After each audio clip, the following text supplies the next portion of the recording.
हैं जहां supreme court से इस वक्त की बड़ी खबर आ रही है। उच्चतम न्यायालय ने 2 नए चुनाव आयुक्तों की नियुक्ति पर रोक की जो मांग थी उसे ठुकरा दिया है। आपको बता दें कि इसके साथ ही शीर्ष अदालत ने याचिकाकर्ता एडीआर की मांग भी खारिज कर दिया। हालांकि नए कानून को चुनौती देने वाली याचिका पर विस्तार से सुनवाई करने को सुप्रीम कोर्ट तैयार हो गया है, लेकिन फिलहाल जो मांग थी उसे खारिज कर दिया गया है। और ये बड़ी खबर, बड़ी अपडेट इस वक्त आप तक पहुंचा रहे, जहां सुप्रीम कोर्ट ने याचिकाकर्ता एडीआर की मांग को खारिज कर दिया है। इलेक्शन कमीशन की नियुक्ति से जुड़े कानून पर रोक लगाने से सुप्रीम कोर्ट ने सीधे तौर पर इनकार कर दिया है। 2 नए चुनाव आयुक्तों की नियुक्ति हुई और उस पर रोक की मांग थी, लेकिन उस जो रोक की मांग है उसको ठुकरा दिया है सुप्रीम कोर्ट ने। हालांकि अब इस पूरे मामले को सुना जरूर जाएगा, लेकिन फिलहाल जो रोक लगाने की मांग की गई थी, जो याचिका दायर की गई थी, उसे जरूर खारिज कर दिया गया है। और नए कानून को चुनौती देने वाली याचिका पर विस्तार से सुनवाई करने के लिए सुप्रीम कोर्ट तैयार हो गया है। इसी पर ताजा अपडेट ले लेते हैं। हमारे साथ में हमारे संवाददाता विकास सारथी इस वक्त जुड़ रहे हैं। विकास, फिलहाल क्या कुछ ताजा अपडेट है आपके पास में? सुप्रीम कोर्ट ने जो नए चुनाव आयुक्तों को हटाने की जो मांग थी, उन पर नियुक्ति की पर रोक लगाने की जो मांग थी, उसको तो ठुकरा दिया है, वो तो खारिज कर दिया, लेकिन साथ ही इस पूरे मामले पर सुनवाई के लिए भी तैयार हो गया है। बिल्कुल, देखिए, सुप्रीम कोर्ट में जो नया कानून है उसको पहले से ही चुनौती देने वाली याचिका दायर थी। उसी में याचिकाकर्ता ने एक और एप्लीकेशन लगाई थी और ये कहा था कि हाल ही में जो 2 नियुक्ति हुई हैं इन पर भी फिलहाल इनके क्रियान्वयन पर रोक लगा दी जाए। कोर्ट ने ये कहा कि जहां तक कानून की बात है उसके पहलुओं को कोर्ट जरूर देखेगा विस्तार से सुनवाई में, लेकिन इस वक्त जो ये नियुक्ति है इस पर कोर्ट ने किसी भी तरह की रोक लगाने से या इन नियुक्तियों को रद्द करने से इनकार कर दिया। सुनवाई के दौरान कोर्ट ने जो मुख्य पहलू था बहस का याचिकाकर्ताओं की तरफ से, वो ये था कि जो नियुक्ति प्रक्रिया है उसमें चीफ जस्टिस ऑफ इंडिया को एक पार्ट बनाया गया था सुप्रीम कोर्ट के दिशा निर्देशों से, लेकिन अब जो ये कानून है इसमें सीजीआई को जगह नहीं दी गई है, इसीलिए इसमें निष्पक्षता को लेकर के याचिकाकर्ता सवाल उठा रहे थे नियुक्तियों को लेकर के। लेकिन कोर्ट ने भी प्रारंभिक टिप्पणियों में यह कहा कि अगर आप जिस फैसले का हवाला दे रहे हैं सुप्रीम कोर्ट के, उसमें यह कहा गया था कि जब तक संसद नया कानून नहीं बना देती तब तक सीजीआई वहां मौजूद रहेंगे। अब नया कानून बन गया है और अगर उसमें सीजीआई को शामिल नहीं किया गया है तो विवाद की वजह क्या है।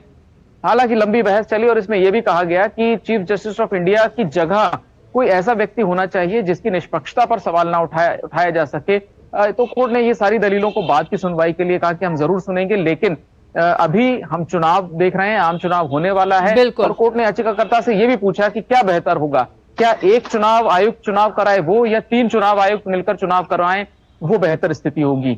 और एक बात और भी कोर्ट ने यहां पर कही कि जिन लोगों की नियुक्ति पर आप सवाल उठा रहे हैं उनके खिलाफ कोई आरोप नहीं है, इसीलिए कोर्ट इसमें किसी तरह का कोई दखल नहीं देगा। विस्तृत सुनवाई बाद में की जाएगी। जी, आप विस्तृत सुनवाई की बात की जा रही है, तो उसमें आगे क्या कुछ होने की उम्मीद की जा सकती है विकास?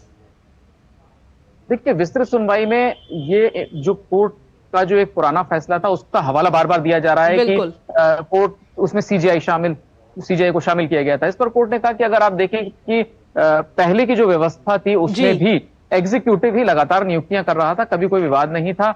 हमने उस वक्त इस मामले को इसलिए सुना कोर्ट ने क्योंकि उस वक्त ये पूरा विवाद नेता विपक्ष के ना होने की वजह से उठा था और ये कहा गया था कि अब ये पूरा नियुक्ति एक तरफा है, जिसमें एक तरफ प्रधानमंत्री हैं और एक कैबिनेट मंत्री हैं। बिल्कुल। उसके बाद एक संशोधन लाया गया, अगर आप याद करें, जिसमें यह कहा गया कि अगर नेता विपक्ष नहीं है तो सबसे बड़ी पार्टी के नेता को इस प्रक्रिया में शामिल किया जाएगा। तो वो विवाद हालांकि वहीं पे खत्म हो गया था। नया कानून आया है, उसमें ऐसी कोई बात नहीं है जिसको लेकर के इस तरह की दावे किए जाएं कि कोई बड़ा बदलाव किया गया है। सिर्फ नेता विपक्ष की जगह अब सबसे बड़ी विपक्षी पार्टी के नेता को इस नए कानून में जगह दी गई है, बाकी पूरी व्यवस्था पहले जैसी है। लेकिन ये याचिकाकर्ता लगातार ये बात कह रहे हैं कि चीफ जस्टिस ऑफ इंडिया को रिप्लेस करने के लिए कोई ऐसा ही व्यक्ति होना चाहिए जिसकी न्यूट्रलिटी पर कोई सवाल ना उठाया जा सके। कोर्ट हालांकि इससे बहुत कन्विंस नहीं है, ये दिखाई दे रहा है अभी तक की सुनवाई में भी। पर लेकिन विकास, जिन 2 नए चुनाव आयुक्तों की अगर हम बात करें तो आखिर उनके ईमानदारी पर, या हम ये ऐसा याचिकाकर्ता क्यों मान रहे हैं कि वो निष्पक्षता से चुनाव नहीं करा पाएंगे या नहीं करा सकते, ये सवाल क्यों उठ रहे हैं उनके ऊपर? देखिए, इस विवाद की वजह 2 हैं। पहला, जब इन याचिकाकर्ताओं का कहना है कि हमारा पूरा याचिका जो कानून को चुनौती देने वाली थी उस पर सुनवाई लंबित थी 14 तारीख को, नेता विपक्ष अधीर रंजन चौधरी पब्लिकली कह रहे थे कि 15 मार्च को मीटिंग होने वाली है, लेकिन ये आरोप है याचिकाकर्ताओं का कि उस बैठक को प्रीपोन कर दिया गया।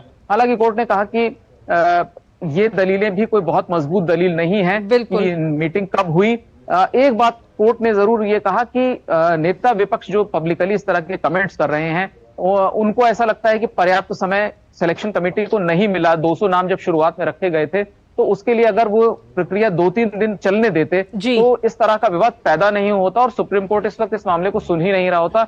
अगर नेता विपक्ष की का जो ये दावा है कि उनको पर्याप्त समय नहीं दिया गया नामों पर गौर करने के लिए, इसको एड्रेस किया जाता तो ये एक बड़ा विषय है जिसको लगातार याचिकाकर्ता उठाते रहे हैं। जी, चलिए, बहुत बहुत शुक्रिया विकास, तमाम जानकारी और अपडेट्स हमारे दर्शकों तक पहुंचाने के लिए।